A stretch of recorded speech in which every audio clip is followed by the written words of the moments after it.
Can I buy and sell 122 video games in the span of 2 days? I guess we'll see.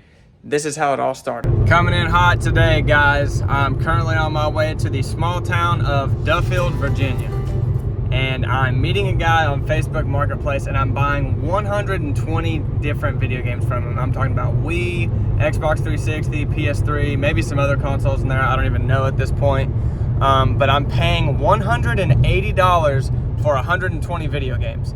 And if you can do quick math, that's me paying $1.50 per game. If each one of these games is $10, not saying each one of these games is $10, but I did see a couple games that are pushing the $40 range, and if I can get all the other ones at least $5 a game, I'm making a bunch of profit here.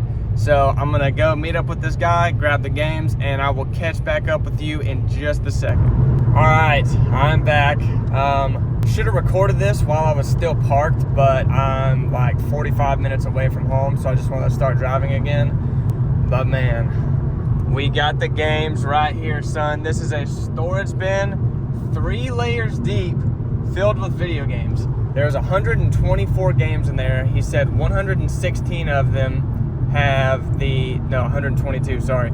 There's 116 games in there that are all in the cases, and 6 of them are loose. So I'm gonna take these home, and we're gonna price chart them together, and we're gonna see how much potential money I can make. I'm gonna add some to the collection. I already know I am, because there's some valuable ones in there, and those are the ones I like to keep. But yeah, I will see you all in just a second again. All right, so today is the next day. I just got back yesterday with all of these games. I believe there's 122 games here. There's some loose ones right up here on top, and some of them are horribly scratched. So I'm going to go through all of these and price chart every single one of them. I'm going to make 3 separate piles into games that are in great condition, games that are in fair condition, and then games that are maybe unusable. I'm going to have subcategories of those categories, and then set aside the games that are $10 in value or higher, so I know which ones I really need to have cleaned or whatever. And I will let you guys know the games that are worthwhile or the games that are in great condition as we go along this. I don't want this video to be crazy long, so here we go.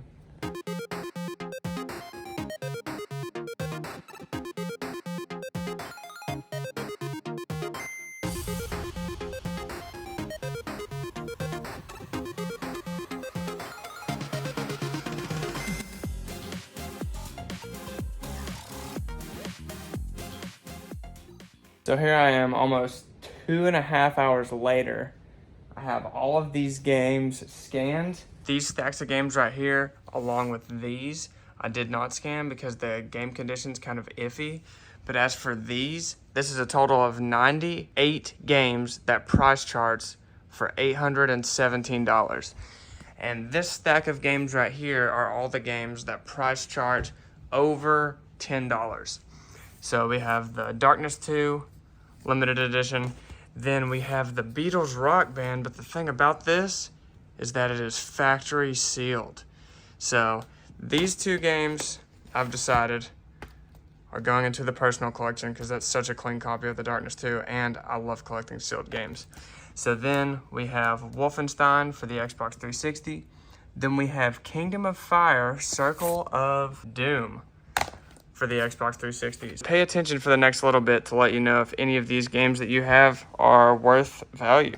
So then we have Fallout 3, specifically Game of the Year Edition, The Saboteur for the 360, Left 4 Dead, Game of the Year Edition, Saints Row, Fear 2, Project Origin for the 360, Quake 4, Lego Rock Band for the Xbox 360. I'll get to these games in just a second. Then we have WWE 2K16 for the PS3, Metal Gear Rising for the PS3, Kingdom Hearts Rechain of Memories, Black Ops 2 for the Xbox 360. Complete in box is surprisingly a lot more than I expected it to be. Granted, that is widely regarded as the greatest Call of Duty of all time, and it's my personal favorite. GoldenEye Reloaded for the 360, The Cursed Crusade for the 360, Ninja Gaiden 3 for the 360, Mortal Kombat Complete Edition for the 360, and Max Payne 3 for the 360. And all of these games right here are complete in box, so that definitely affects the value of them.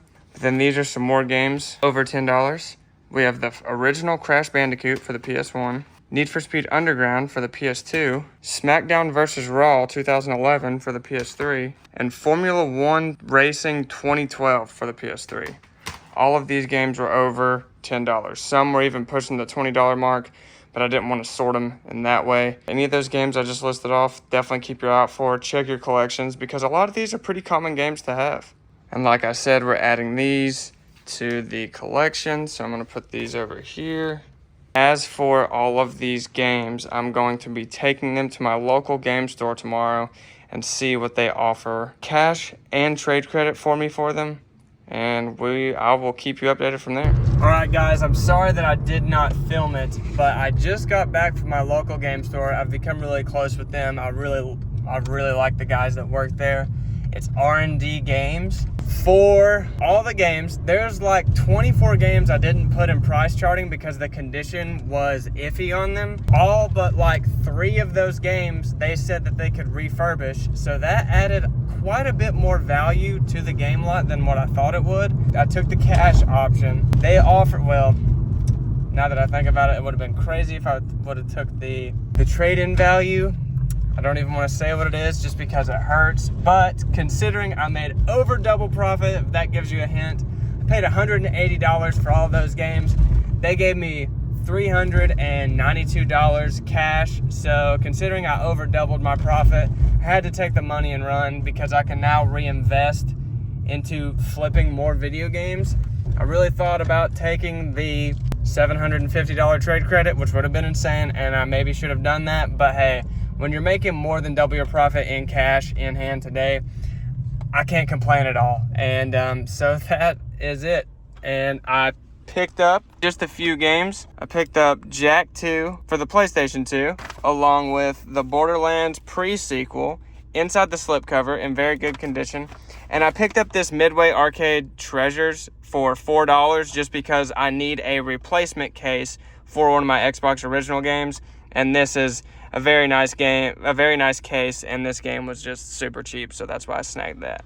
We made some great profit. I'm super excited on how that turned out, and now I have a bunch of money to reinvest, and I also had a crazy little pickup today that I'm going to show you right now. We got the Gears of War 3 Special Edition Xbox 360 that I picked up today for $120 along with a couple games, and this bad boy is going to be going into the collection right next to this guy right here. Gotta love those special edition Xbox 360s. All right, guys, thank you so much for watching. Comment down below on if you think that was worth it, if I should have took the trade credit, or if the cash was the move. It's because I doubled my profit, you know what I'm saying? Comment down below what you think. Comment down below what games you would have kept. Like I said, I kept the Darkness 2, and I kept the sealed Rock Band Beatles. So comment down below. Thank you so much, guys. Thanks for liking and watching. So please subscribe, please like, please comment, and I'll see you guys in the next video.